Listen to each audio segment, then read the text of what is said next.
I am somebody. I may be poor, but I am somebody.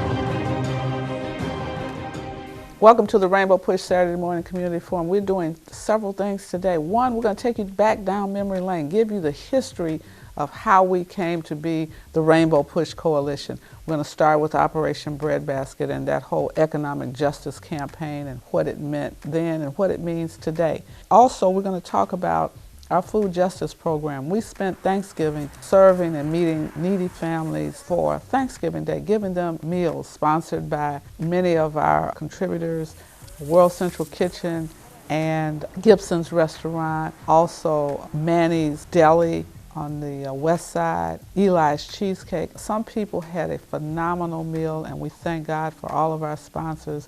Valare Restaurant served people before Thanksgiving. We thank them for the food that they shared. We are so grateful. We are so thankful. In this pandemic, how we're so thankful to God that He's still providing, that we can depend on Him. We want to say thank you, Reverend, so much for being still part of us. It was Giving Tuesday this week. Some of you didn't take the opportunity to give on Giving Tuesday. Some of you have been shopping on Cyber Monday and you shopped on Black Friday, but it's not too late to go to Amazon Smile, look for Push Excel. You can still make a contribution. I know you're still shopping. There are things that you want to get. We'll give a gift to Push for Excellence to help a child get a scholarship, help us continue our oratorical and our STEM programs all around the nation. You can give by going to Amazon Smile, looking for Push for Excellence. Don't want you to miss Reverend Jackson's column this week, constantly trying to give us an insight on how to assess some of the critical issues of the day. And then I want to make sure that you get your membership right now. Want to make sure that you renew your membership if you already have a Push membership card. If not, you need to get it now.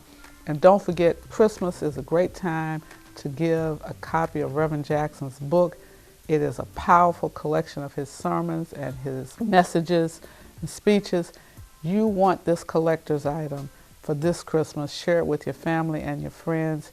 And you can see on the screen, you can call us, you can go to Amazon and purchase it from Amazon.com. There's just so many other things. All roads lead to Georgia. You're going to hear from our Peachtree Director, Attorney Robert Patillo. He's going to give us an update on Georgia. Some young people are telling you what they're doing about Georgia. We're going to win Georgia, and you're going to help us.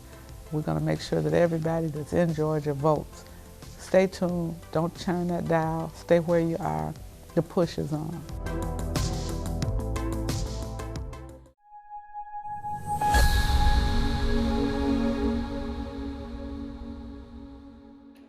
Greetings. My name is Bradley Holt. I am 4 years old. I will be reciting for you an excerpt from the Keep Hope Alive speech delivered by the Reverend Jesse Lewis Jackson Sr.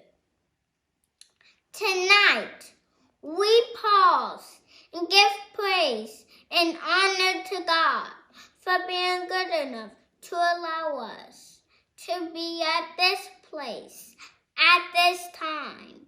When I look out at this conviction, I see the face of America. Red, yellow, brown, black, and white. We are all precious in God's sight. The real Rainbow Coalition. All of us who are here, think that we are seated, but we are really standing on someone's shoulders. Dr. Martin Luther King Jr. must feel good as he looks down upon us. We see here together a rainbow, a coalition. The sons and daughters of slave masters and the sons and daughters of slaves sitting here together around a common table. I was born in the slum, but the slum was not born in me. But it wasn't born in you. You can make it. Wherever you are tonight, you can make it. Hold your head high. Stick your chest out. You can make it. It gets dark sometimes, but the morning comes. Don't you surrender. Suffering breeds character. Character breeds faith. In the end, faith will not disappoint.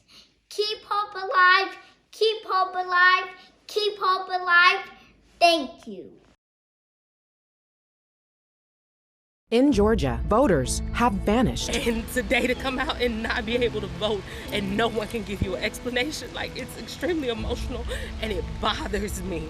It bothers me to my core. Has this ever happened to you before? Never. Before the election, 198,000 voters were illegally purged from the rolls, their registrations canceled, and their voices silenced. Investigative reporter Greg Palast exposed this mass purge. He revealed that voters of color were the targets of this attack.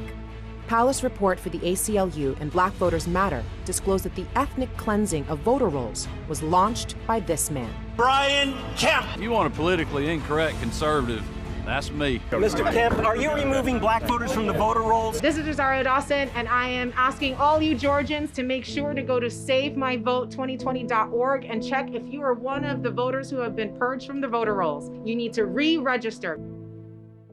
Good afternoon, I'm attorney Robert Patillo. I'm the executive director of the Rainbow Push Coalition Peachtree Street Project here in Atlanta, Georgia. Giving you a quick rundown on what's going on with the Georgia Senate runoff elections. As many of you know, on January 5th, the balance of power in the United States Senate will be decided when Kelly Loeffler, the incumbent Republican senator, enters a runoff against Pastor Raphael G. Warnock, senior pastor at Ebenezer Baptist Church in Atlanta, as well as incumbent Senator David Perdue will be facing off with documentary filmmaker and activist Jon Ossoff for the other Senate seat. Right now, the United States Senate is split 48 to 50 with the tiebreaker or with the benefit going to Republicans. If Democrats win both of these seats in Georgia, then it will be a 50-50 tie in the United States Senate, with the Vice President Kamala Harris making the tie-breaking vote.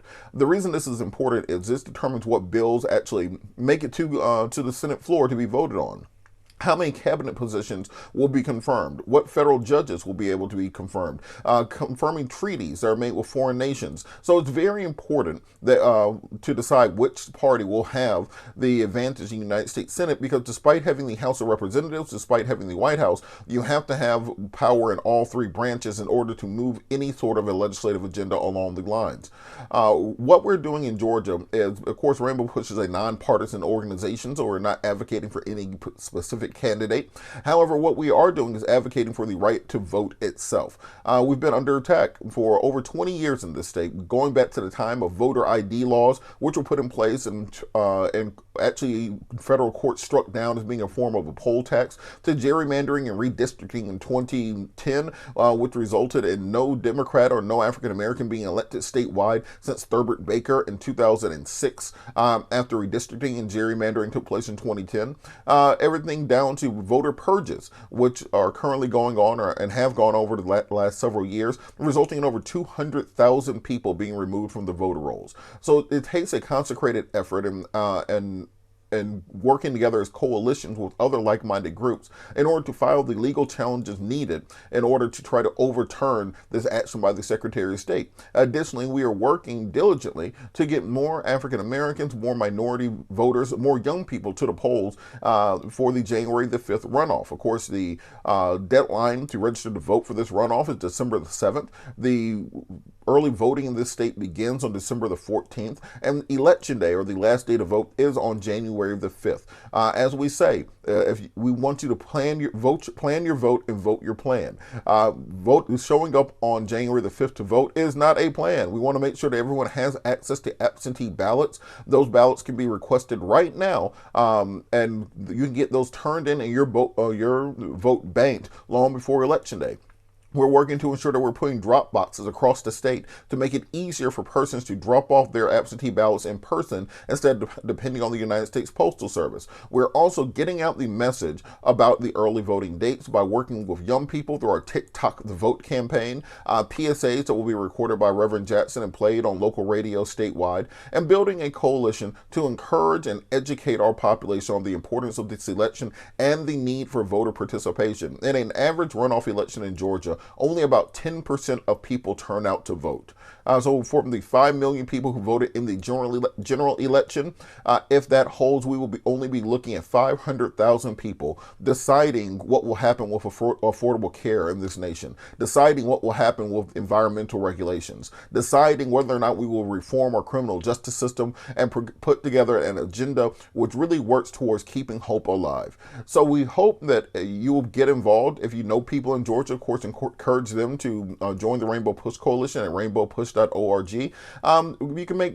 can partner with organizations that can help you either in email campaigns, social media campaigns, letter and postcard writing campaigns, digital and remote phone banking, as well as text banking to reach as many people as possible to ensure that we have a free and fair election that reflects the will of the people. Of course, we want you to join the Rainbow Push Coalition, rainbowpush.org, and if you have questions, feel free to send me an email, rpatillo@rainbowpush.org. And as we always say, keep hope alive. Thank you, parents. Thank you for supporting your students in this time period of learning from home and just having to support them in these changes in this season of this pandemic. And here at Push Excel, we want to make sure that we continuously support you. We understand that going forward and making the decision to go to college sometimes can be difficult. As a matter of fact, over the last 10 years, it has been a drastic change of an average of 10% of minority students going to 2 to 4 year institutions more than it was just 10 years ago. And so we want to make sure that you have all the information and the tools that you need to do this. So we have 2 workshops coming up that you want to make sure that you plug into. On December 10th, we have a Rap Chat. The Rap Chat is in partnership with the Ladies of Alpha Kappa Alpha, Sorority Incorporated, and Chicago Public Schools Office of Career and College Services. We are going to have a very candid conversation with college students so that your high school student can ask them anything that they may want to know about the college life and the experience. It's really key that they have the opportunity to share and ask those questions before they go into the next season of their life. As they're filling out their applications, they should have already done their FAFSA. If not, take this time period to sit down as a family to get that done. And then next up, we are having an HBCU tour with Metropolitan Family Services, as well as the Links Incorporated. And that is going to be on December 12th. So we want to make sure that you stay tuned and you stay plugged in so that you don't miss anything, because making the next step and the decision as a family to go to college is sometimes very challenging. And here at Push Excel, we always support you and we always bring you great information and great resources. So we partner with the best to do so. So go to www.pushexcel.org and sign up for our workshops. And we have a full lineup in 2021 with those workshops as well. We're excited, and we want to make sure that you continue to push for excellence with us as well. Thank you. Good morning. We are in the midst of a major drive to get more members, more people engaged and involved in Rainbow Push, supporting the programs of Push for Excellence and the Citizenship Education Fund. If you're interested in public policy and you want to help change the policies that impact those incarcerated, change the policies that impact students attending colleges and universities, if you want to be a policymaker, then you need to join Rainbow Push and join by paying your $35 right now. Some of you watch us every week. You listen to us on the radio. You're viewing us in social media. We need you to become a member. It's only $35 a year. If you believe in the scholarships that we give to thousands of students each and every year, we've awarded more than $10 million to scholars year to date. What do you have to do to give and support Push? It's really very simple. You can go to rainbowpush.org if you're on a computer and press donate. Give any amount. Every dollar is important. You want to talk to somebody, call us at 773-256-2775. You can give right now, any denomination that you choose. You can text the word PUSH, P-U-S-H, to 41444. Text on your cell phone. Most of you have a cell phone. Just text PUSH, P-U-S-H, to 41444, and you can give any amount that you feel comfortable giving. Or call us 773-256-2775, or go to rainbowpush.org and just press donate. Wherever you are, you can support us as we keep pushing for you.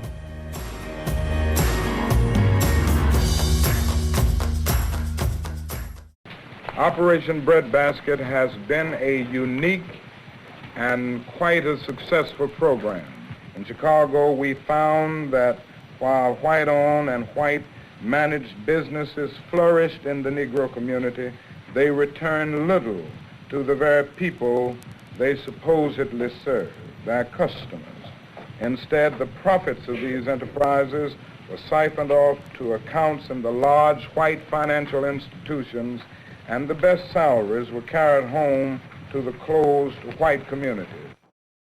Hi, my name is Hermine Hartman, and today we are at what is now Rainbow Push, but we're going to do some history. We're going to talk about how we got to Rainbow Push.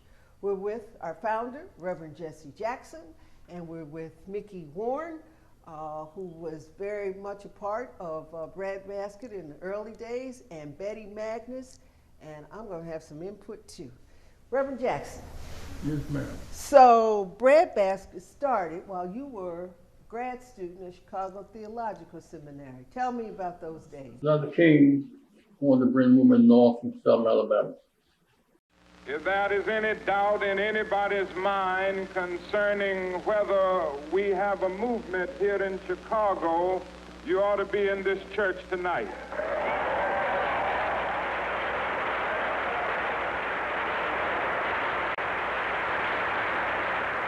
We have some challenging days ahead, some great and noble opportunities to make this beautiful city that sits on the banks of Lake Michigan, the beautiful city of brotherhood that it is called to be.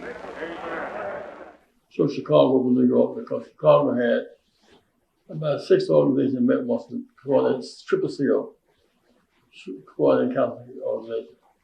But somehow, even ministers didn't have much interest in that, but they would support generally.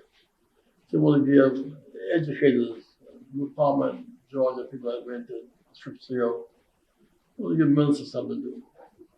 And he got a program from Leon Sullivan. They named it Breadbasket. They got to Atlanta.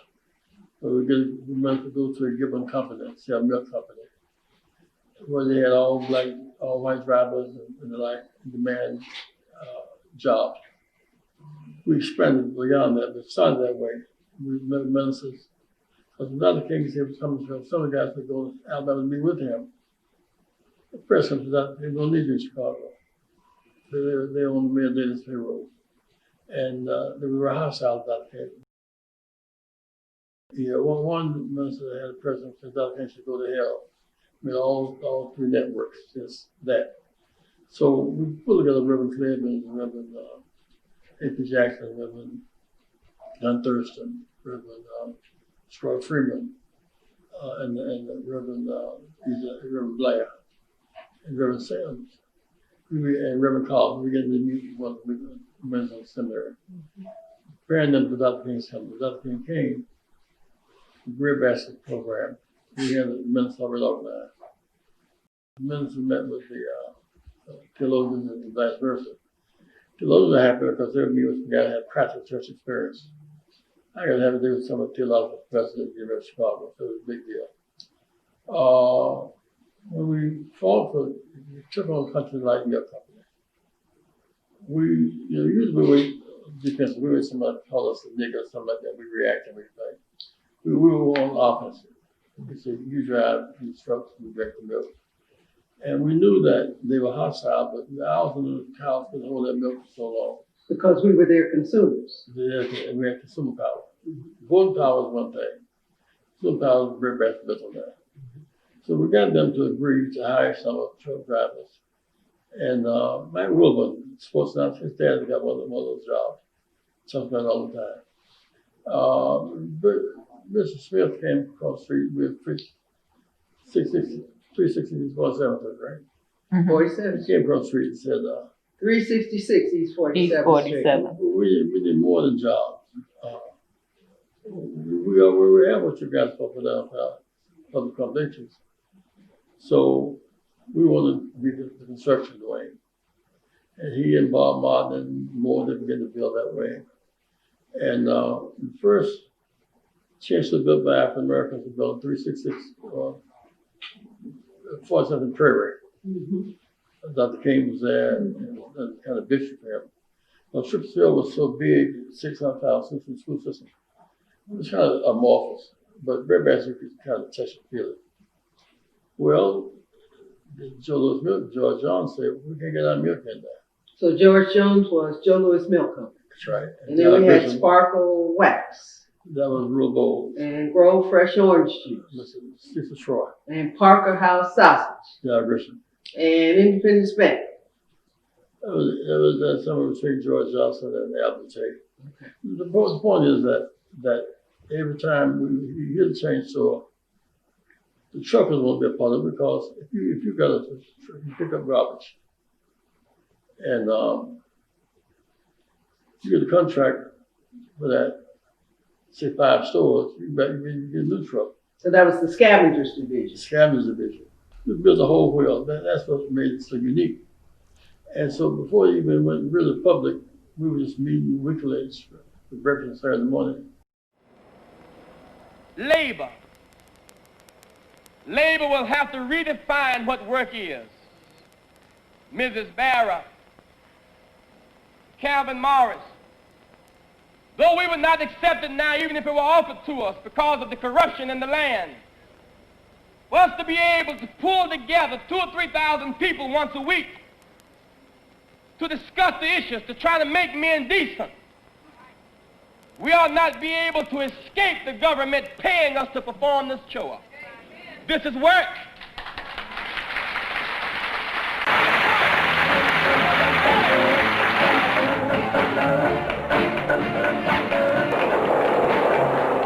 Operation Breadbasket is a growing force in America's economics.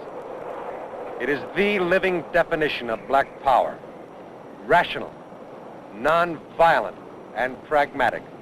One of the needs from the business people was to expand their growth and development by getting their products on the shelves. And so we had A&P store, we had National Tea, and we were interested in getting their products in those stores on our shelves. John Johnson, our consumers. And John Johnson couldn't get Evan Jetta on. George Johnson with the hair product.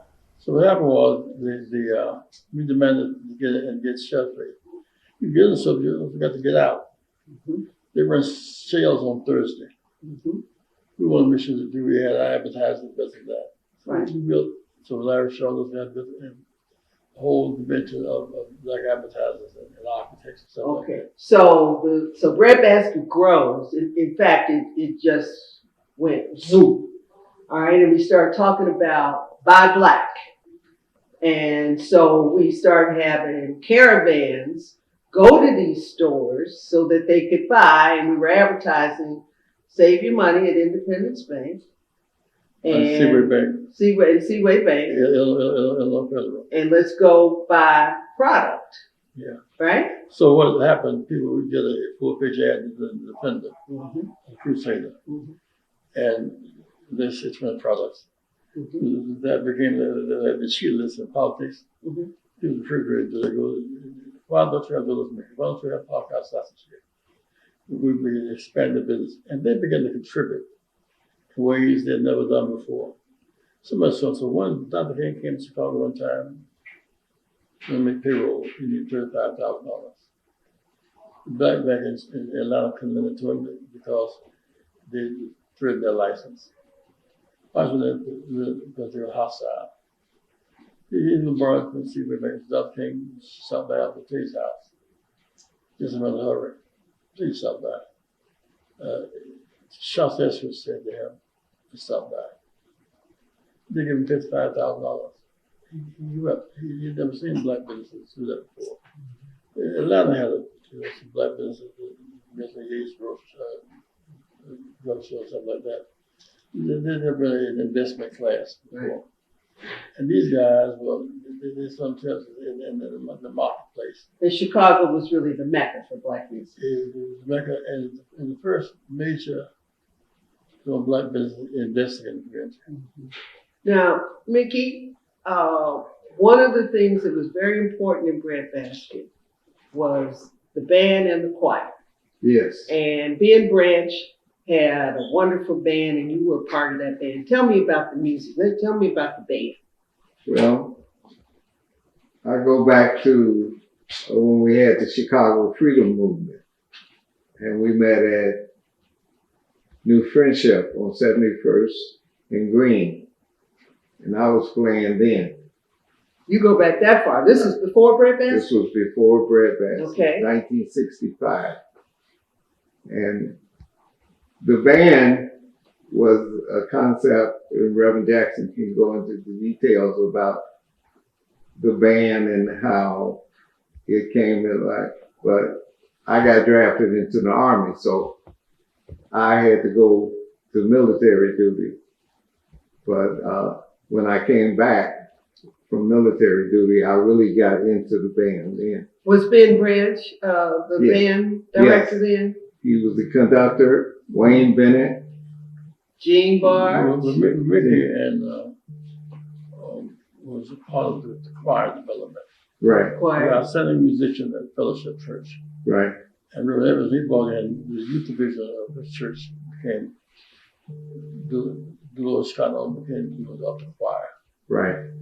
While we moved on at a fairly slow pace, just being on a combo. So the King killed it, everything exploded. People, we changed that. We had some place to go to.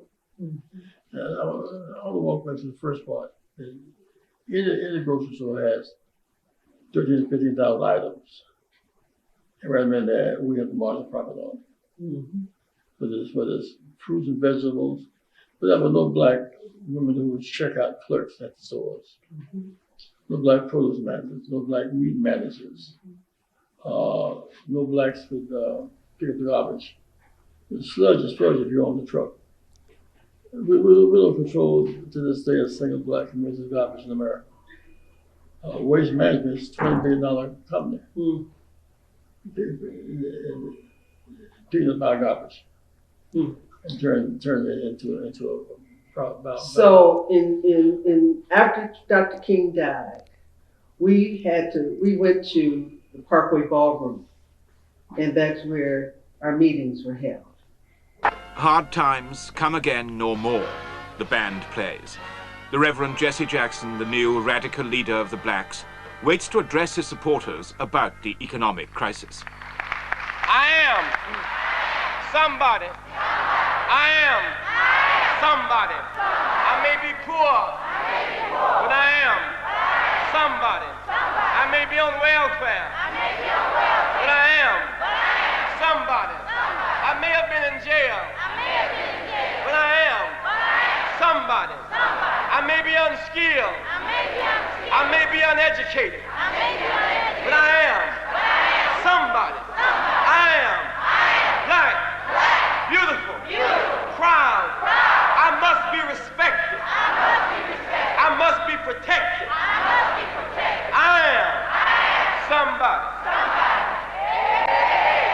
We're unique in this country. Nobody knows the trouble we've seen. So much of it's been private. So often we cried to ourselves because we were ashamed to cry in public. Some of our men have been laid off from their jobs, and they've had too much pride to come home and tell their families, I do not have a way to provide any longer. So they've tried to steal, they've tried to rob, even tried to kill. Our Father, deliver unto us with our help an economy that's big enough to embody all your people. Nobody knows the trouble we've seen. Every Saturday morning, we're meeting 8 o'clock in the morning. Yeah, and then at some point in time, Congressman Dawson had a radio program Saturday morning in the convention meeting. But in the second ward, it got so hot until the business guys said, we'll have rivers at that time. The other was 1 hour radio broadcast and became kind of the center of things. Well, what happened when Dr. King did, Wayne Bennett split when Bob was there, he came. And some musicians wanted, for example, Serrano wanted the commercials. So the musician had a reason to come as a business too. Right. Doing commercials and stuff like that. And then it became known for its rendition of music. so we did a fusion of music. We had a little gospel, we had a little blues, had a little jazz, and when the musicians would come into town, as they were playing elsewhere, they always came by and joined us. Betty, you were part of the usher board in the early days of Breadbasket, but you were in the choir at Fellowship. Right. Okay, now tell me how Breadbasket was organized. Because Breadbasket grew so fast, but there was organization. Tell me about how Breadbasket was organized in the spoke divisions. It grew into, which we later shortened the name to divisions, but we had an usher board, which had probably 200 members. We had a choir, which was 200, 250 maybe. There was Black Men Moving. There was a teachers division. There was Skills Bank that worked and trained people on jobs, how to get jobs. There was the Visionettes. There were political education classes, which I was one of the teachers. We had political education classes to teach people how to run. Yeah, Alistair Gay. It actually started with Reverend Calvin Morris and Evelina Desadier. Started the first political class up over the Concept Ballroom next door to the Capitol. That grew. Leon Davis became the director of political education with Alice, and Alice and Leon put together classes. So there, Frank Watkins taught research, I taught communications, Bobby Jones taught precinct coordinating. We had all of the mechanisms needed to run a campaign. Once you completed those classes, you could run a campaign. And Rudy Clay, who was the first Black state senator in the state of Indiana, attributed his training to the political education classes. And, and one of the divisions that we had, the Reverend Barrow was in charge of, was the consumer division. In the consumer division, we found that in the ghetto, meat was higher and more rotten. Now this week, we have a buy-in project at the A&P, not Jewel-T, or sorry, at the A&P buy-in project. And the items that we're going to buy this week is orange, is grape, Grow Fresh orange juice. Now don't come up with sunshine. Grow Fresh. Bring it on up so you can see how it looks. All right, now look at that. I just buy it, you know, because I like to look at the pretty labels.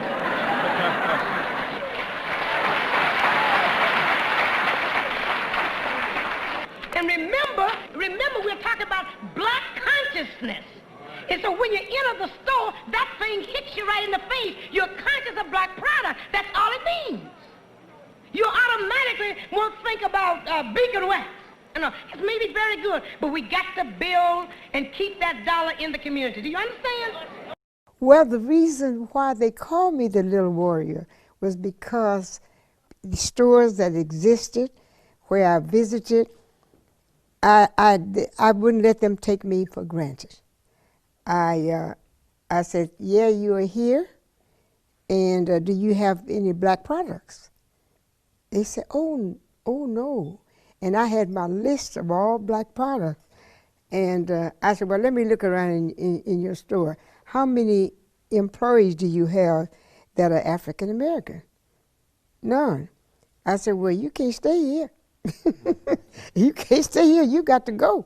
Now you see, I don't want to really fuss at you, but I really want you to know that it's very important to participate in this, and be a part of Operation Breadbasket's philosophy, and quit bragging about how great Reverend Jackson is. Reverend Jackson came out with this idea, and he doesn't become great until you carry it out. Then he's the great Reverend Jackson. Injustice. That's all this is about. Injustice. And when justice meet injustice, it fights. And they don't just change overnight.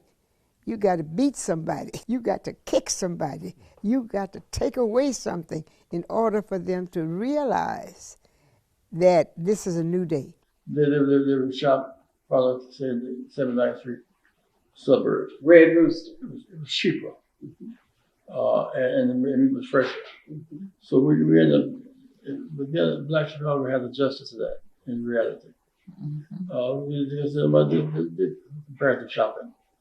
There was this store here on the south side of Chicago, deep in the black community, that was being terribly exploitative. And people were angry about it, but they weren't sure what to do about it. In the back meat room, Bill, we found some meat that, at least in any objective sense, would give cause to wonder about its cleanliness and whether or not it's wholesome. It would raise some questions about it, at least. We shop here, and we are not going to participate in our own oppression, you see. And that's the power, you see. And we use that, whether it was with companies that were not hiring black people, but black people were, in fact, providing the profit margin for those companies. We said we're not going to engage in our own oppression. And we will withdraw our support for you. We saw that, using that as a model for how people in communities can make change where they live if they gather together. Jesse Jackson's Operation Breadbasket provides free breakfast for the black poor of Chicago. Unemployment among black people is now 9%. Their leaders are afraid it could go up to 15%. To meet the needs of the growing hordes of the poor, the government is making food stamps cheaper to buy. People with no income can buy 40 pounds worth of food for £1. 1 million people are entitled to this relief.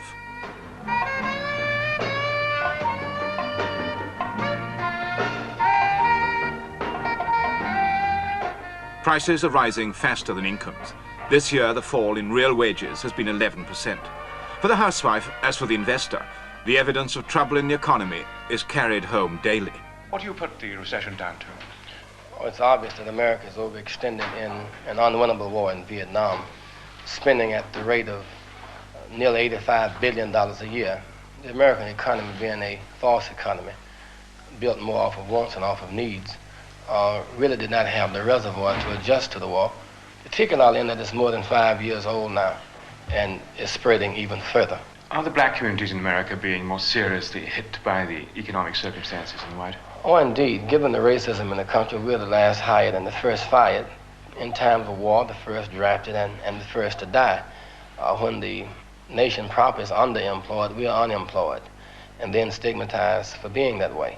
And we feel the brink of it, and the riots really are nothing but expressions of panic. The only way that the unheard can be heard. And of course, you know, it's a desperation effort, and it attempts to address itself to genocide, but it ends up being suicide. But this confusion is just a manifestation of the deeper confusion in the nation. In the light of the black community's now much sharper political attitude, do you think that if unemployment were to get very bad this year, they would not put up with it as they have in the past? I don't think that blacks have the military power in and of ourselves to do anything but get more frustrated. We don't have the military power to bring this country down.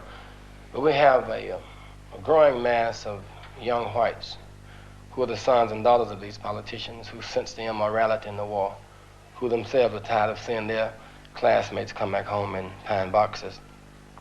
I see a real significant coalition that is emerging now that's taking on greater depth than ever before. The anti-war movement is not a black movement. It is a movement of people who are dissenting against the unjust policies that our country has set up abroad. And I think that given the rage of the youth, the concern of the blacks, that coalition would be significant enough to make America adjust or bust. So these divisions grew, and that's the base of our organization even today. To this very day. Okay, so now we go from Breadbasket, and one of the things that we did under the Breadbasket auspice is we had a fair that was called Black Expo at the amphitheater. Whatever it was, at first we just wrote all products right to Chicago to the seminary because it was which exposed them. Mm-hmm. They couldn't afford to buy ads in newspaper. Mm-hmm. So we did crossbreed. So if you sell milk, you sell something, sell bread. Your members buy each other's product. We build our economy that way. So the young people bought orange juice from the Grow Fresh and all that. We crossbred the economy. It got so big, it had to become a big expo. So we had Black Expo at the amphitheater, and it was a showcase for black businesses and small black businesses. And then we had white businesses like Playboy and car companies come in, and they also showcased. So it was. But they paid more. And they paid more, significantly more. Their margin. Then we had entertainment. But what they had to do to have it is that more than revenue, we wanted the market space. Right. The marketplace. That was our market. And they began, and actually being the high black liaisons of black community. St. Clair, Booker, Michael Knight, Phillips, those guys that hired, they didn't have liaisons of black community. There's no go-to person. It's a common thing now, but it was not common at that time. And National Tea was from a man named Mr. Stapleton. Norm Stapleton was the president. The National Tea was a grocer in the black community primarily. We confront these milk companies. Always Chinese men that have the boycott and fight. Mm-hmm. So he saw us as market, money, talent, location, and growth. Mm-hmm. He saw us everything. He was a very decent guy. He hired Phillips, he hired St. Clair to be liaison to black community. Mm-hmm. So as we process these businesses in development. Now, that's the thing about Dr. King focused on the education thing. The rest took fly across the country. Mm-hmm. Cleveland wanted that. Mm-hmm. Brooklyn, LA, everybody wanted the breadbasket mission of the word. Mm-hmm. And they all came here to Black Expo. Reverend, you know how many people? Did the orientation, then they go back home and do it at home. Okay. Now, do you know for Expo, do you know how many people we had in attendance? Well, we call it Goo Gobs. It was Goo Gobs. So according to the New York Times, the Goo Gobs was 1 million people. That's what I Googled. They said 7 days. 1 million people for 7 days. Now, in addition to the businesses that we had, and the white businesses and the black businesses, we had a cultural division. I know a little bit about that. And we had entertainment in the evening. Well, after Dr. King had died, I wanted to make a statement. Chris Jones was one day meeting at Johnson Public with Bob Johnson. I want to meet Jesse Jackson. Chris came to meet me. Jerry Butler, we began to organize and that. So that at the end of the day, Motown would bring its review. Alabama bring their review. And they came in. We have a movie, Save the Children. I am somebody. I am God's child. What time is it? Brothers and sisters, tonight, all of Expo is on film. We got black film crewmen. We got black film producers. And just as we can produce Shad and Superfly, we can produce Push Black Expo so black folk all over the world can see us at our very best.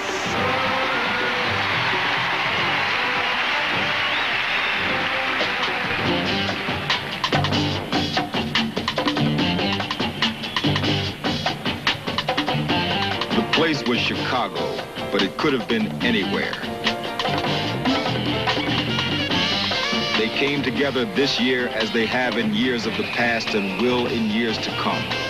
They came together from the corners of the world, the corners of the nation, the corners of the cities, the corners of the streets.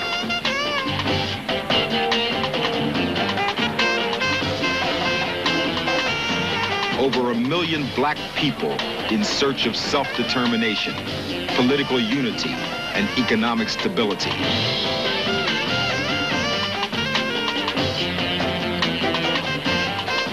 They found great displays of hundreds of businesses and organizations serving and benefiting the black people of the world.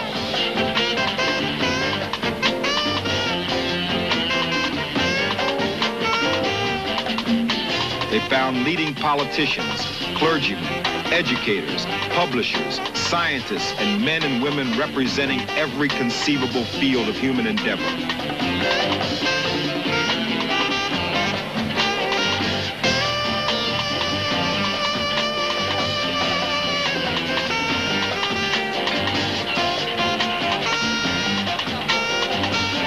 They found the most outstanding collection of black art and sculpture ever assembled, and the greatest array of performing talent ever to represent the broad black musical spectrum.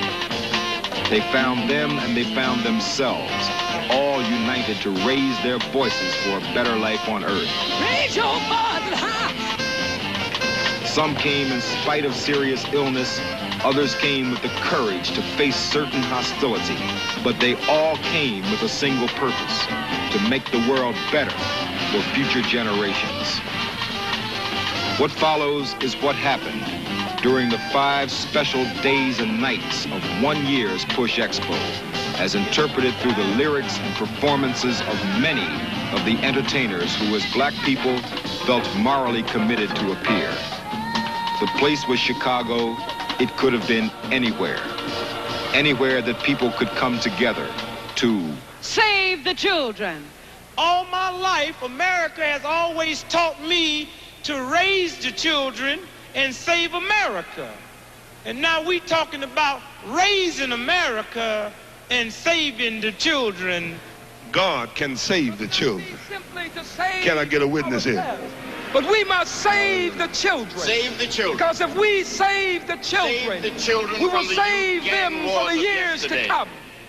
We must save the children. From the drug-oriented society of today, we must save the children. Save the babies. Because we're expecting the children to save us all. Save the children. There's a difference between raising kids and saving kids. Save the children. Save the babies. Save the children. We've come together. Who's going to save the children? Black Republicans, black Democrats, black educators, black entertainers, black businessmen, black people. Harambe going to save the children.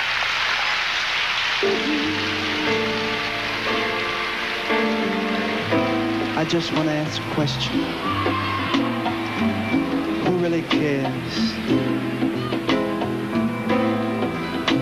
save a world in despair.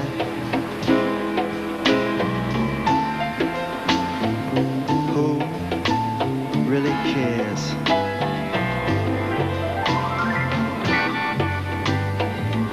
There'll come a time when the world won't be singing, flowers won't grow, no people know, and I know bells won't be ringing.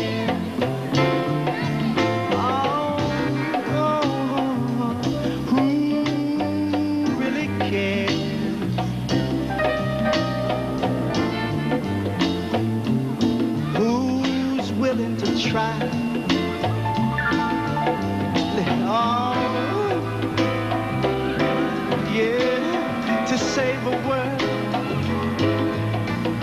that is destined to die. Oh, when I look at the world, well, it fills me with sorrow. Yeah, children today, oh, Heavenly Father, gonna suffer tomorrow. Oh, what a shame.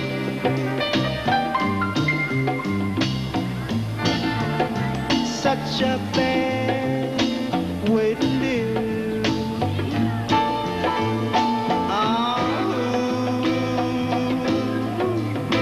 Who is to blame? Hey, when we can't stop living,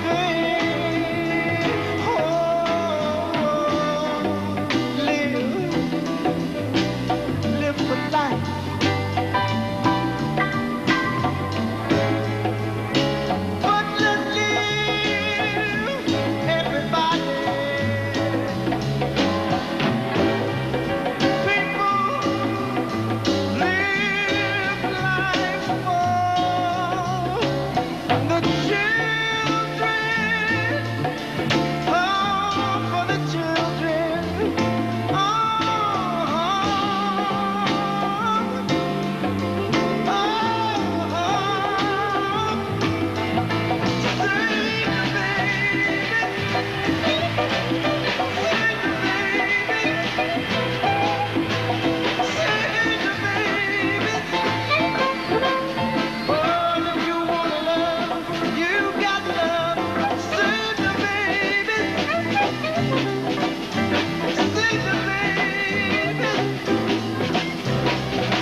Who's willing to try?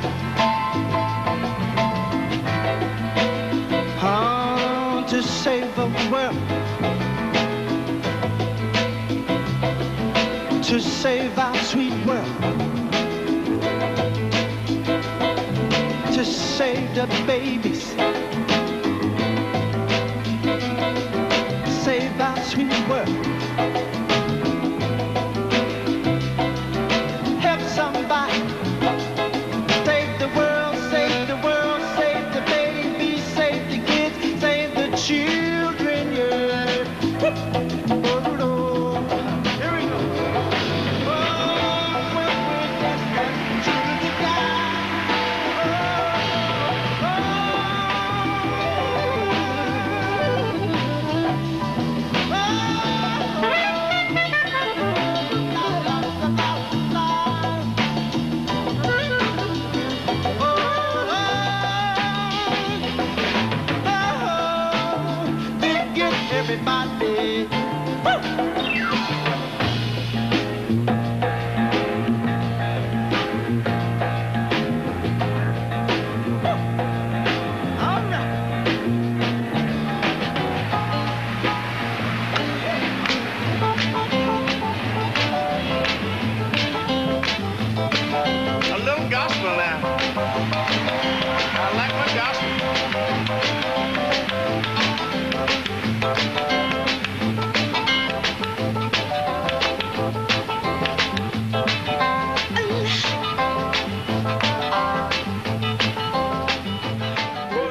come back for part 2. Now this is the real, absolute, show enough history.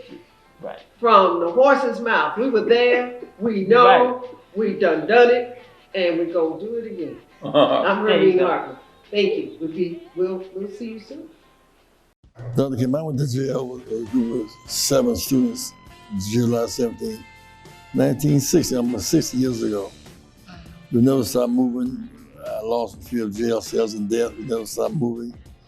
I thought it was time to write some of it down so the older generation can learn how we did and what we did and how global it was. It was speaking about Mandela in South Africa, India, Qatar, Gandhi in India, here at home. This book tells the story, so please get it and give it to your friends. Read it, let's argue about it, let's discuss it. Yep, so the book is Keeping Hope Alive, Sermons and Speeches of Reverend Jesse Jackson Sr. It's quite a good collection. You know, we've got sermons and speeches from around the globe because you have made such a global impact, not just here in the U.S., but around the world. Thank you for tuning in to our International Saturday morning broadcast. We need your support. Here are ways to give to Rainbow Push Coalition.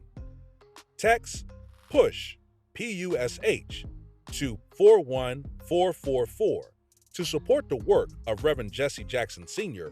and Rainbow Push Coalition. When you shop, Amazon gives. Visit Amazon Smile and select PUSH for Excellence as your charitable organization by starting your shopping at smile.amazon.com. Hi, I'm Todd Yeary here outside Dr. King's workshop, the Rainbow Push headquarters, where people of goodwill from all walks and all places gather as comrades in the movement for justice and equality. Social justice movements have been birthed in the imaginations of people in places just like this. You can be a part of this justice movement too. Join Rainbow Push as we fight for justice in the 21st century. Go to rainbowpush.org or dial 773-FREEDOM and remember, keep hope alive. Get involved with the movement.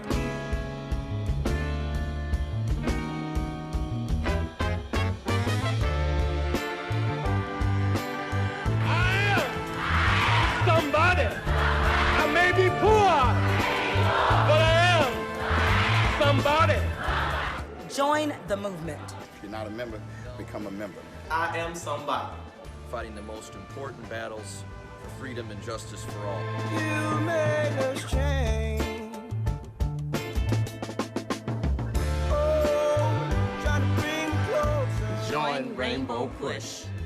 But you're not pushing me away. Join